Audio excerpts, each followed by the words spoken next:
ఒకప్పుడు ఆ జిల్లా అంటే గులాబీ పార్టీకి పెట్టని కోటగా చెప్పేవారు. ఇంకా చెప్పాలంటే మలిదశ తెలంగాణ ఉద్యమం మొదలైనప్పటి నుంచి గులాబీ బాస్కు అది సెంటిమెంట్ జిల్లా కూడా. అలాంటి చోట ఇప్పుడు బీఆర్ఎస్ క్లిష్ట పరిస్థితులు ఎదుర్కొంటోందట.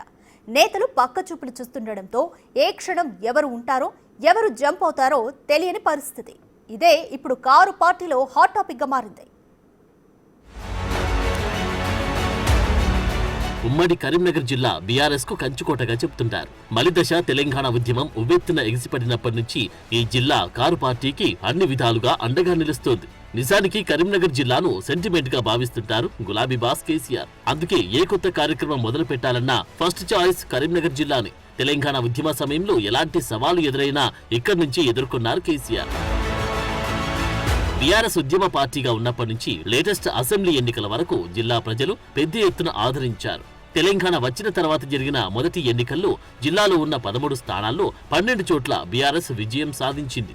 స్థానిక సంస్థల ఎన్నికలు, జెడ్పీ పీఠాలు ఇలా ఎన్నికలు ఏవైనా 95% పైగా గులాబీ నేతలే కైవసం చేసుకున్నారంటే ప్రజలు కారు పార్టీని ఏ స్థాయిలో అక్కున చేర్చుకున్నారు ఇట్టే అర్థం చేసుకోవచ్చు. 2023 తెలంగాణ అసెంబ్లీ ఎన్నికల్లో ప్రభుత్వ వ్యతిరేకత బలంగా వీచి కాంగ్రెస్ పార్టీ అధికారంలోకి వచ్చింది.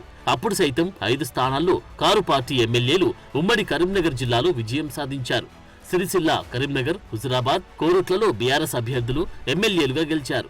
అయితే ఎన్నికలైన కొద్ది రోజులకు జగిత్యాల ఎమ్మెల్యే అధికార పార్టీకి జైకొట్టగా ప్రస్తుతం కేటీఆర్, గంగుల కమలాకర్, పాడి కౌశిక్ రెడ్డి, కల్వకుంట్ల సంజయ్ కుమార్ మాత్రమే మిగిలారు. ప్రస్తుతం రాష్ట్రంలో కాంగ్రెస్ పార్టీ బలంగా ఉంది. సీఎం రేవంత్ రెడ్డి పలు అభివృద్ధి సంక్షేమ కార్యక్రమాలు అమలు చేస్తూ ముందుకెళ్తున్నారు. అదే సమయంలో గత ప్రభుత్వంలో జరిగిన అనేక తప్పులు, లోపాలు, స్కామ్లు ఒక్కటొక్కటిగా బయటకు వస్తున్నాయి. ఇలాంటి పరిస్థితుల్లో ఉమ్మడి కరీంనగర్ జిల్లాలో ఉన్న బీఆర్ఎస్ నేతలు ప్రభుత్వంపై దూకుడుగా వెళ్లడంలో వెనుకబడుతున్నారన్న చర్చ జరుగుతోంది. జిల్లా నుంచి ప్రాతినిధ్యం వహిస్తున్న కేటీఆర్ సైతం కేసుల చుట్టూ తిరగాల్సి రావడంతో నియోజకవర్గంలో నాయకులకు అందుబాటులో ఉండలేని పరిస్థితి నెలకొందట. కేవలం ఇదే కాదు, తెలంగాణలో బీఆర్ఎస్ రెండోసారి అధికారంలోకి వచ్చిన తర్వాత ఎక్కువగా వలస నేతలకి పదవులు కట్టబెట్టిందన్న విమర్శలున్నాయి. దీంతో ఉద్యమ కాలం నుంచి పార్టీని అంటిపెట్టుకుని ఉన్న నేతల్లో పెద్ద ఎత్తున అసంతృప్తి నెలకొంది. అయితే పార్టీ పవర్లో ఉండడంతో ఎలాగోలా సర్దుకుపోయారట. కానీ ఇప్పుడు చూస్తే అగ్రనేతలు అందుబాటులో లేకపోవడం, ఇప్పటికే ఉన్న ఎమ్మెల్యేలు కేసుల చుట్టూ తిరగాల్సి వస్తూ ఉండడంతో భరోసా ఇచ్చేవారే లేరన్న ఆలోచనలో ఉన్నారట కొందరు. ఇలాంటి పరిస్థితుల్లో మరో 3 ఏళ్లకు పైగా కారు పార్టీలో కొనసాగడం కష్టమేనని భావిస్తున్నారట కొందరు వలస వచ్చిన నేతలు.